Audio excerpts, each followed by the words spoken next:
बिस्मिल्लाहिर्रहमानिर्रहीम। अस्सलाम वालेकुम नाज़रीन, मैं सरवत वलीम हूँ।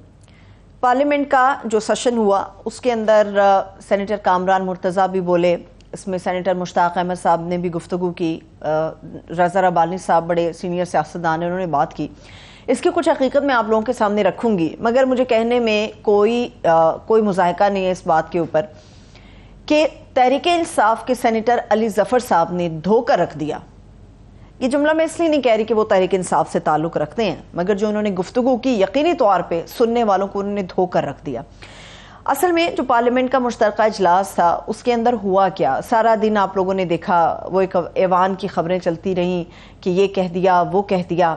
असल में नून लीग दाव क्या लगाने की कोशिश कर रही थी, जो रंगे हाथों पकड़ा गया है उनकी इत्तेहादी जमात की तरफ से, जितनी पीपल्स पार्टी हो या दीगर लोग हों उनकी तरफ से इस बारीक दाव को पकड़ लिया गया है कि नून लीग प्लान क्या कर रही थी। पार्लियामेंट के अंदर हुआ ये कि इलेक्शन एक्ट तरमीमी बिल जो कि एजेंडे का हिस्सा नहीं थी, अनफॉर्चुनेटली किसी को पता ही नहीं था कि जॉइंट सेशन के अंदर एजेंडे में क्या चीज़ शामिल है।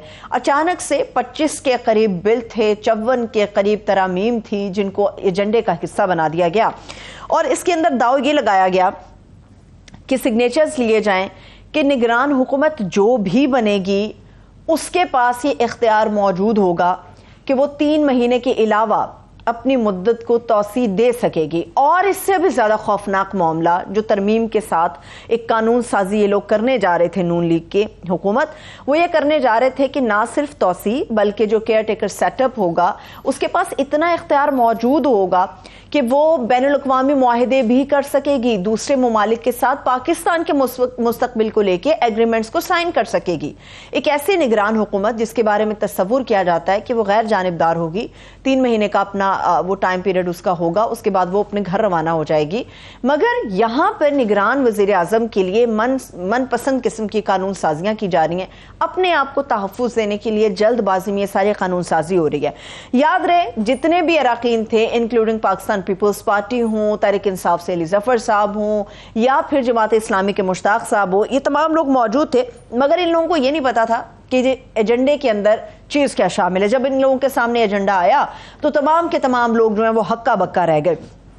इसमें रज़ा रब्बानी साहब बड़े दिल गिरफ्ता थे। वो रज़ा रब्बानी साहब से थोड़ा शिकवा ये भी बनता है कि अभी पिछले 2-4 महीनों में जो कुछ होता रहा, जिस तरह से सुप्रीम कोर्ट के हुक्म को पामाल किया गया पंजाब असम्बली के इलेक्शन को लेकर, उसमें शिकवा था कि रज़ा रब्बानी जैसा मोतबर आदमी जो कि आइन की हमेशा बात करता वो नज़र नहीं आया। फाइनली रज़ा रब्बानी साहब ने पार्लियामेंट के सेशन में जब गुफ्तगू की, उन्होंने कहा कि कौमी असम्बली भी रबर स्टैम्प बन चुकी है, सेनेट भी रबर स्टैम्प है, तो क्या आप ये जो पार्लियामेंट है इसको भी रबर स्टैम्प बनाना चाहते हैं? ये बड़ा खतरनाक जुमला है। अगर आप गौर करें, रबर स्टैम्प मतलब ये कि जिस पे दिल किया ठप्पा लगा दिया, उसको कानून बना दिया, धज्जियां उड़ाई जा रही हैं। एक ऐसा फोरम जहां पे कानून साजी होनी चाहिए, वो फोरम कानून साजी के नाम पर धज्जियां उड़ा रहा है कानून की, और इसको एक रबर स्टैम्प की हैसियत दी गई है पार्लियामेंट को रज़ा रब्बानी की तरफ से। फिर कामरान मुर्तज़ा साहब, ये सेनेटर, इनका JUI फेस से ताल्लुक है, इन्होंने भी बड़ी जोरदार गुफ्तगू की इस तमाम मामले के ऊपर, हालांकि ये नून लीग के इत्तेहादी हैं। इन्होंने कहा कि जनाबे अली, जब हम ऑपोजिशन में थे तो हमारी सीटें कोई और थीं, फिर हम आप लोगों के साथ इत्तेहाद में हिस्सेदार बने, फिर हमारी सीटें तब्दील हो गई हैं। जरा गौर करें, इन्होंने कहा कि हमारी सीटें तब्दील हो गई मगर पार्लियामेंट का जनाजा फिर भी निकल गया। यानी कि तहरीक-ए-इंसाफ के ऊपर जो मोहर लगाई जाती है कि तहरीक-ए-इंसाफ ने पार्लियामेंट का जनाजा निकाल दिया था, तो इस वक्त JUI फे भी ये समझती है कि नून लीग जिस किस्म की कानून साजी और मुहिम चलाने की कोशिश कर रही है, ये सीधा सीधा पार्लियामेंट का जनाजा है। उन्होंने कहा कि जी हम, ऐसा लगता है कि इस ऐवान के अंदर आते हैं, चाय पीने आते हैं और चाय पी के खुशगपियों के साथ अपने घरों को वापस चले जाते हैं, आपका जो दिल करता है आप वो करते हो। इसके अलावा सेनेटर अली ज़फ़र साहब, तहरीक-ए-इंसाफ से इनका ताल्लुक है, इन्होंने यकीनी तौर पर धोखा रख दिया।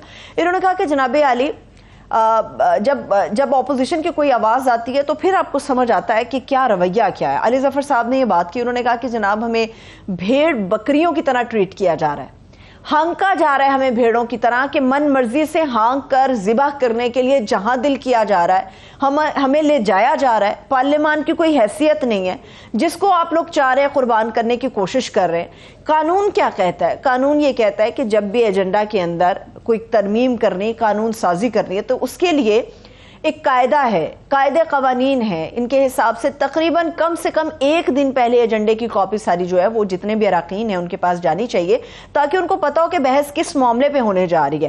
اس پہ مجھے شکوہ ہے وفاقی وزیر قانون اعظم نذیر تارڑ صاحب سے، انہوں نے یہ الزام لگایا جتنے بھی اراکین تھے انکلوڈنگ ان کے جو الائز تھے، انہوں نے کہا کہ جناب مسئلہ یہ ہے کہ جتنی بھی کمیٹیاں بنی اور ان کے اوپر جتنے بھی سیشنز ہوئے یہ تمام لوگ موجود تھے، مگر جتنے بھی لوگ وہاں پر موجود تھے ان تمام کے تمام نے پارلیمنٹ کے اندر اس بات کی نفی کر دی کہ جناب ایسی کوئی قانون سازی، کوئی معاملہ ہمارے سامنے نہیں رکھا گیا۔ پھر ایک دوسری بات، خواجہ آصف صاحب نے، بڑے لوگوں نے اس کو دبا دیا، بڑے لوگوں نے اس پہ بات کرنا مناسب نہیں سمجھی، مگر خواجہ آصف صاحب جو ہمیشہ مخالفین کے لیے یہ جملہ دہراتے ہیں کہ کوئی شرم ہوتی ہے، کوئی حیا ہوتی ہے، کبھی وہ کہتے ہیں کوئی گریس ہوتی ہے، مگر جب پارلیمنٹ کے سیشن پر فلور پر کھڑے ہو کر مائک میں انہوں نے اپنا منہ کھولا، نہ خواجہ صاحب کو کوئی شرم باقی رہی، نہ کوئی حیا باقی رہی، نہ ہی انہوں نے کسی قسم کی گریس کا مظاہرہ کیا۔ ہمیشہ سے اپوزیشن کا یہ وتیرہ رہا ہے کہ اپوزیشن آپ لوگوں کو آپ کے کام میں مداخلت کرتی، رکاوٹ ڈالتی، جہاں پہ انہیں مسائل سامنا کرنا پڑتا ہے وہ ان مسائل کی نشاندہی کرتے، چاہے پھر حکومتی بینچز اس کے اوپر کچھ بھی کہے۔ خواجہ آصف صاحب نے، آپ خواتین سے 1000 بار اختلاف کر سکتے ہیں، آپ کے پاس حق ہے کہ آپ خواتین سے اختلاف کریں۔ آپ کو یاد رکھنا چاہیے کہ آپ کے ساتھ بھی خواتین موجود ہوتی ہیں پارٹی کے اندر۔ انہوں نے، خواجہ آصف صاحب نے پہلے تو یہ بات کی کہ ان کو چپ کرائیں، پھر انہوں نے کہا کہ جناب علی ان کا جو لیڈر ہے وہ خود انہیں آگے کر کے چوہوں کی طرح چھپا ہوا ہے۔ اگر ایک آدمی چوہوں کی طرح چھپا ہوا ہے تو وہ روزانہ پیشیاں کہاں پہ بھگتنے جاتا ہے؟ وہ کیسز کو کہاں پہ فیس کر رہا ہے؟ چوہے کی طرح چھپنا تو یہ ہوتا ہے کہ بھاگ جاؤ، بھگوڑا بن جاؤ۔ بھگوڑا تو وہ نہیں بنا، پاکستان کے اندر ہے، کبھی بنی گالا میں ہوتا ہے تو کبھی زمان پاک میں ہوتا ہے، پیشیاں بھی بھگت رہا ہے، عدالت کو بھی فیس کر رہا ہے، جتنے بھی اس کے اوپر کیسز 180 سے زائد بنا دیے گئے ہیں وہ ان کو دیکھ رہا ہے، اس کے پاس وکلا کی پوری ٹیم ہے۔ تو چوہوں کی طرح چھپنے والی جو آپ نے بات کی خواجہ صاحب، اس پہ آپ نے بھی گریس کا مظاہرہ نہیں کیا۔ پھر خواجہ صاحب نے عورتوں کو ٹارگٹ کیا۔ انہوں نے عورتوں کو اس لیے ٹارگٹ کیا کہ وہ تحریک انصاف سے تعلق رکھتی ہیں۔ انہوں نے کہا کہ یہ عورتیں اخلاق باختہ ہیں، انہوں نے کہا کہ یہ عورتیں کچرا ہیں، یہ باقیات ہیں۔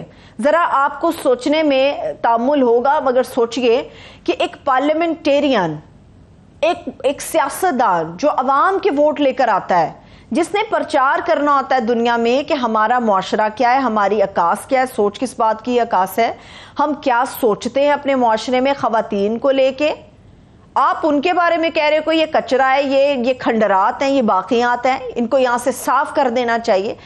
آپ کون ہوتے یہ بات کرنے والے؟ وہ ایک مینڈیٹ لے کر آئی ہیں یہاں پر، وہ آپ کا مقابلہ کرنے کے لیے ایک مینڈیٹ لے کر آئیں گے۔ اور نہایت افسوس کی بات ہے کہ خواجہ صاحب جب سب یہ مغلظات کہہ رہے تھے، خواجہ صاحب کی بالکل بیک سائڈ پہ شہری صاحبہ بیٹھی ہوئی تھی، جو مسکرا ضرور رہی تھی مگر انہوں نے اپنے بالکل لب سی لیے تھے۔